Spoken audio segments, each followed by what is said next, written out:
All right, folks, welcome back into another edition of the High School Huddle, your one-stop shop for everything and all things Section 5 sports. I'm AJ Feldman. He's Carl Jones. It's been a little bit of a while since we've talked to you. Obviously, we had the holiday break. Then things got a little bit busy last week, but it is good to be back here on the High School Huddle, Carl.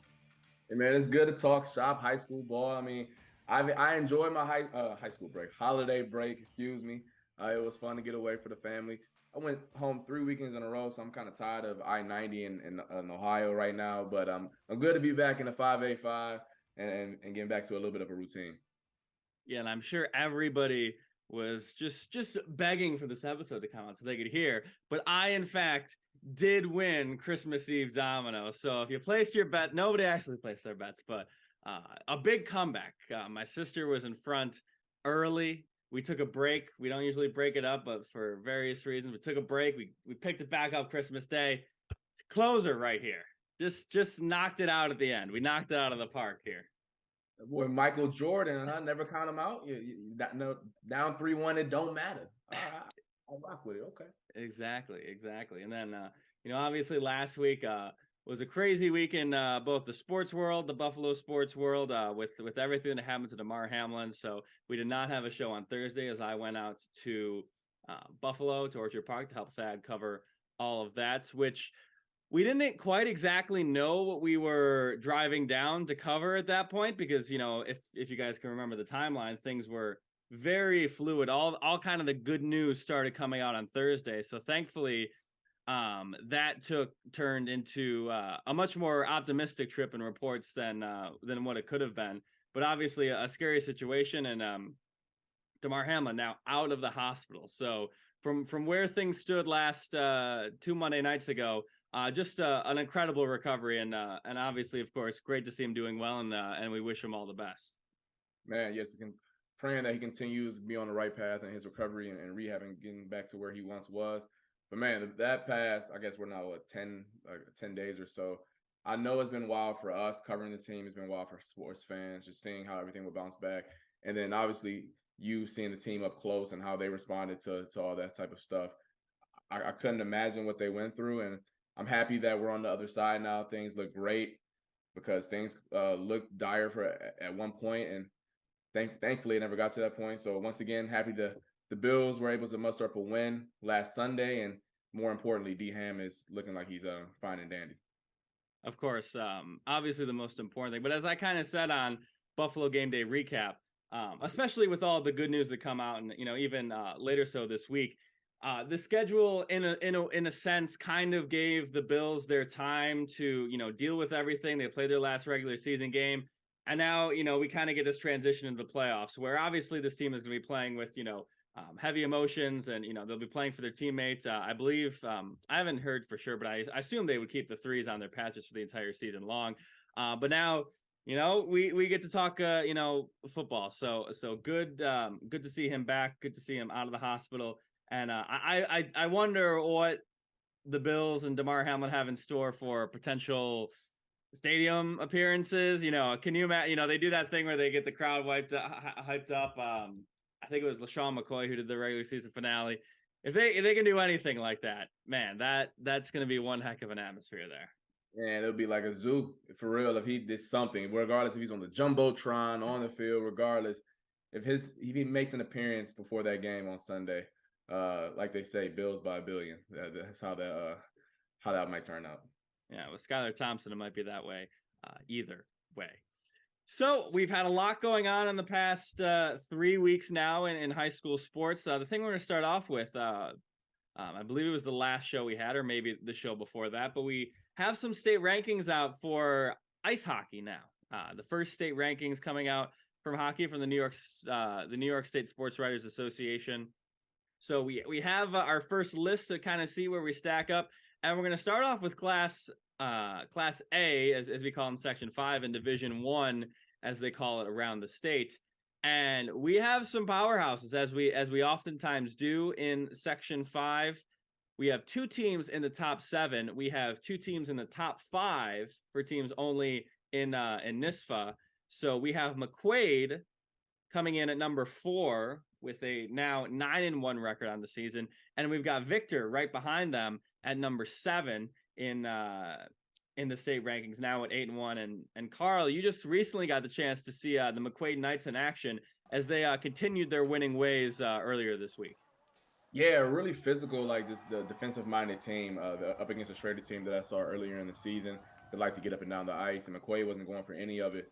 First period, I believe, neither team scored, and then shortly after that, they got a nice turnover breakaway and scored after that. And after that, it never really felt like the game was close. I know that it may have been a 1 goal game, excuse me, but they were just really strong, dominant on that end of the ice, and I don't want to compare them too much to last year's team that I saw in Division One with Penfield and Victor when they were at their peak, because I haven't, quite frankly, seen either of those teams this year. McQuaid has only allowed 16 goals this year, which is great for the 10 games, I believe 10 or 11 games that they played this year. So clearly, they have a mentality, they have a game plan that they're going into each and every time they get on the ice, and they're executing it very well. Yeah, the Knights have really been on a roll recently, beating Schrader, Messena. I honestly don't know how to pronounce that team's name. But like we mentioned, they haven't been giving up a ton of goals all season long. Yeah, their only loss on the season to Aquinas, 4-3, way back on December 7th. So they are rolling on an 8-game winning streak. Some of their top players so far on the season: Rory Fitzpatrick getting it done in net, and then Jack Callery and Evan Kopaz with 7 goals each. And then right behind them, as we previously mentioned, the Victor Blue Devils at 8-1 on the season. They're 7th in the state rankings. You certainly can't count out Victor by any means. They only have 1 loss this season as well. They lost to McQuaid, so they had a potential sectional championship rematch. That game came all the way back on December 2nd with McQuaid winning in overtime. So, so far early on in the season, it does seem like we have 2 teams kind of separating from the pack, McQuaid and Victor. So we could be in store for another great sectional championship game, Carl. Was McQuaid in the sectional playoffs last year? They were. I don't think they did too much. I can't exactly remember how they got bounced. Let me see if this. On that. Yeah, I was like, who did they play last year? It looks like they lost 3-0 to Victor, where it seems like that would probably be in the semifinals. So, yeah, could be a different story this time around. And then moving down to Class B, Division 2, only one team ranked, Churchville Chile. We've talked about them before on this show. They're off to a 9-1-1 start on the season. A really good start for them. They're getting the goaltending they haven't in years past. They keep on winning. They've won 1, 2, 3, 4. And then they lost to Portside. So 4 in a row. Their only loss coming in one of 2 losses coming in overtime. Their other one, they tied Thomas Churchville. So they've only lost 1 game this season. That was in overtime, and then they tied another game. So they have no regulation losses this season. They also, earlier this season, Churchville Chile, they beat the Schraders of the world. They beat Penfield recently, another always strong team, even though they're down a little bit so far this year. They beat Thomas, or they tied Thomas. So you got Churchville at top, and then I think even though Churchville Chile is our only ranked team this year so far, those 2 Webster teams and Aquinas are going to be right behind them, where this certainly isn't going to be the Saints running away with it by any stretch of the imagination. No. Like I said, I saw Schrader twice this year so far. Looked good enough in both games. McQuaid's just a different beast. Haven't seen Churchville though, but last time I saw Churchville, like we talked about last time, it was out in that ice box out in it's Scottsville or wherever it is. Yeah, freezing, man. Shout out to y'all who's actually on the ice, because I'm like 30 feet up in the air and I was still freezing. But yeah, that's an explosive ball club, explosive team, and if they can, get it done on both sides of the ice, that'd be smooth. It's funny, I'm over here mixing matching hockey and basketball. We got an explosive puck club. Man, you feel me? We've been off so long. I gotta get back in the swing of things. My bad, everybody, but y'all get the gist of it. Churchville is looking good once again this year, and they do end their season with a showdown against Victor at home in the final the final game of the regular season. So a good playoff test for both. Speaking of, coming back into it, we had our first Roundball Roundup of the season last Friday. We had a great show for you. We had 11 games on the air, traveling all around over the place. So we got out to a lot of different games. Carl, your biggest takeaway from your first week of travels on the Roundball Roundup slate? The Penfield girls basketball team is for real. I know that they had a tough loss to Schrader that I was fortunately able to go watch. But man, this team led by Grace Alexander and Jackie Funk, they can hang with anybody in Section 5. They went on the road to Fairport, who, as you know, is led by the Ella and Bella show. Bella Pucci is a Division I commit to, believe, Binghamton. And Penfield took it to them. I left the game midway through the third quarter. I believe they were up 18. They ended up winning by 8. But nonetheless, they got up to a point where they felt really, really confident on the road. I mean, Grace Alexander with 27, and some of the buckets that she was making. I mean, a little step back 3 right before halftime, little running J across the key. I mean, she might be short, but don't make no mistake about it. She can give it to you, all right? And that was fun to see. Jackie Funk can also light up the box score. She had 30 points, I believe, a week ago. So that Penfield team led by those two, they ain't nothing to mess around with. Yeah, and it's going to be really fun in Class AA. We've talked about this kind of all season long. We've got a lot of heavy hitters. I think at this point, Schrader and Bishop Kearney have kind of emerged in that top tier. Schrader hasn't lost this season. They have beaten a handful of the teams later on the list. Bishop Kearney suffered 2 losses early in the season to out-of-state competition, but they did knock off Fairport. So you got Schrader and Bishop Kearney at the top.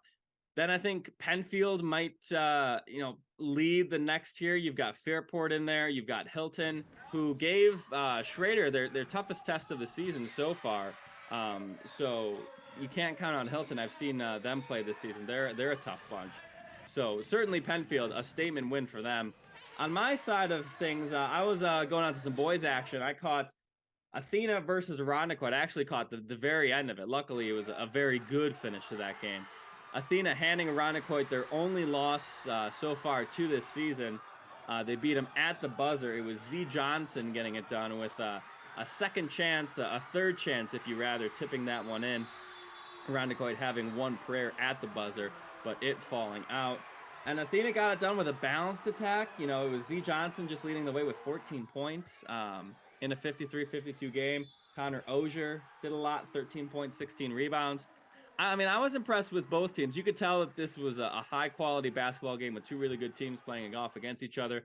These teams recently played on December 28th. Before that, it was Irondequoit getting the win in the finals of the Hilton Holiday Tournament. So teams that were obviously already very familiar with, so probably lending itself to a tight game. But Irondequoit kind of was pulling away in the late fourth, or the late third quarter, but Athena came all the way back while I was there. Ryan Heath didn't, at the end of the finish, he didn't quite have his best stuff. I think he got turned over one time, couldn't really create a shot. But those are just 2 teams that are going to certainly be in the picture down the stretch in Class A, if not going to be the 2 favorites in Class A. Yeah, I saw Athena early on in the year against Aquinas, and Aquinas got the better half of them, but Athena, you could tell, had dudes. I mean, they're getting in transition, knocking down some tray balls, good ball handlers. So I'm not surprised that they were able to take down IQ in that manner. And obviously, as we both know, IQ still has some dudes over there, Ryan Heath, Xavier Gissendanner, who can bring it any given night. So they split the regular season series, and if they meet again, if they're able to, because Class A with injuries and all that different type of stuff, that'd be a fun section of showdown for sure. They actually will get one more crack at each other on February 14th. So, because obviously that first game was, in the tournament. So they will get one more test against each other before the playoffs. So that should be a good one as well. You also got to, obviously mention in Class A East, the latest state ranks are not getting too much into the state rankings, but East is finally getting kind of the respect that it probably deserves. They've just kind of been rolling, putting up a lot of points. Their new guys are starting to really figure things out. East 20th in the latest state rankings. Athena and Irondequoit 26th and 27th respectively. So a lot of horses there in Class A. And another one that we're going to get to in just a couple minutes. But before I get to that, we're going to get to our games of the week. We got a big slate of round ball games. Uninteresting slate of round ball games. We don't have our usual city games to start off the night, which is kind of going to mess with our entire schedule. It seems like every city school is playing tonight as we record this on Thursday. I mean, you've got East and McQuaid, you got Edison and Wilson, you got Northeast and World of Inquiry, you've got UPrep and Franklin, Early College and Soda, you've got Monroe and Eastridge. Like literally all these teams that usually play like these 4:35, 6 o'clock tip-offs on Friday nights to get us a couple extra games. We're not getting them anymore. What is up with that? I have no idea, and I'm very upset about it, Carl. Need to ask the superintendent or somebody, because clearly something going on where like we're cool on Friday night hoops, which is kind of intriguing to me. That's weird to me. But for my game of the week that will not take place this Friday is going to be Sutherland HFL girls basketball in Class A. That might be, who's going to separate themselves from the pack a little bit. Canada was also in Class A as well, who's a really strong team, especially on the defensive end of the story, as AJ did a story last year on them. But Sutherland is 8-2, HFL 8-3. I've seen both. Sutherland, I need to figure out what's up with Ellie Burgeon, if she's hurt or if something's going on, because she was their best player last year and she's on the bench. They still have a plethora of girls who are able to get things done. Eden Lewis, I believe her name is. She's 6'2" on the block, and let me tell you, when she gets it down there, this scorekeeper just put 2 points on the board, all right? Because it's automatic. So Sutherland, nice solid squad. They're gonna have to go on the road to HFL, and HFL is really, really young. Shay Angelo is I believe a freshman. Carolyn Smith, a sophomore. These are two really, really young teams. They're competing. This would be a good game to see where both teams stand. Yeah, I've seen HFL as well this season. Saw him take down Irondequoit. And yeah, HFL is kind of existing in this, like you mentioned, they're very young. They're playing maybe not the tippy-top tier of competition so far, so this Sutherland matchup is going to be a good one to test where they face on this season. I'm going to go over to the boys slate, and once again, a game that isn't on Friday night, which kind of speaks to a little bit of, maybe the quality and quantity of our matchups on Friday night, but we'll get some good games for you. Mendon versus Victor. Mendon finally has Jackson Green back. He made his return in that Rainbow Classic game, and since that point, they did lose in that Rainbow Classic game. They have not lost since. They have won 5 games in a row. Jackson Green recently picked up his 1,000th career point. So they've won 5 in a row. And then you've got a Victor team who is currently undefeated on the season. They're going to play Wednesday the 18th, if I didn't mention that already. But Victor has kind of been chugging along, 8-0 on the season. And Class AA, other than Aquinas, who Victor will play Aquinas later this season, which I'm really looking forward to that matchup. Class AA is kind of living in this, so we kind of got a power struggle right now. Victor and Aquinas have certainly kind of stepped up, asserted themselves at the top. But so far, in the last couple of years, at least when I've been here, this Victor Blue Devils team has really been a regular season team that quite hasn't been able to push, get over that final hump in the playoffs, either whether it be losing to UPrep, I believe it was 3 years ago. Gates Chile, they lost in the sectional championship game. Last year, they got upset by Rush Henrietta. So maybe this is Victor's year. They've got a really young squad. If they have 1, 2, 3 seniors on the roster entirely, so it's a young squad that's getting it done so far. This will be a good test for both of those teams, especially as we kind of get our first big test of Mendon with Jackson Green, but without Caleb Lewis, who is, as we know, out for the season. Yeah, I saw Victor last Friday against Rush Henrietta. They look good. I mean, they were knocking down the triples, pressing the entire game. Obviously, they're a little different than what they were last year in their style of play, but it's always good, fun going to Victor's gym just because their student section is always rowdy and having fun. I think they're doing a red and blue thing last year. It might have been for Damar Hamlin, I don't know, but it was dope to see that. And like you said, Mendon. I know that I was at the game when Jackson came back against Sutherland. They lost, but you can tell that that's a totally different team when he's on the floor. Should be a good one for sure once again on Wednesday, the 18th. So maybe we'll have a little more time on our hands if the Bills somehow get massively upset by Skylar Thompson. But as we all know, this time of year, things will revolve around the Bills a little bit. So we'll see what games we can get out to. But we will get out to a lot of games tomorrow, as we mentioned, even if they're not the city game to start off. So we will have that for you on rochesterverse.com and on News 8. You got to watch the show. We got some new graphics. They look nice. Well, I like them. Little different flavor, the brighter colors. You feel me? I like that. And it keeps me locked in for sure when I'm calling my lights. I see the little logo in the bottom right corner. I'm like, ooh, I like it. Yeah, exactly. So we'll have that for you on Friday, and we'll have coverage all week long, of course, on News 8 and rochesterfirst.com. You can listen to the show on Spotify. You can listen to it on Apple Podcasts, You can watch us on YouTube. You can watch us on rochesterverse.com. But it is time now to break the huddle. We hope to see you again next week. These days it's tough to know what I'm doing tomorrow, but we'll see. I think we'll be show should be keep going strong next week. The week after that, every Thursday, as you know. So for Carl Jones, I am AJ Feldman. Thank you for listening to the High School Huddle. It's time to break the huddle, and we will see you next time.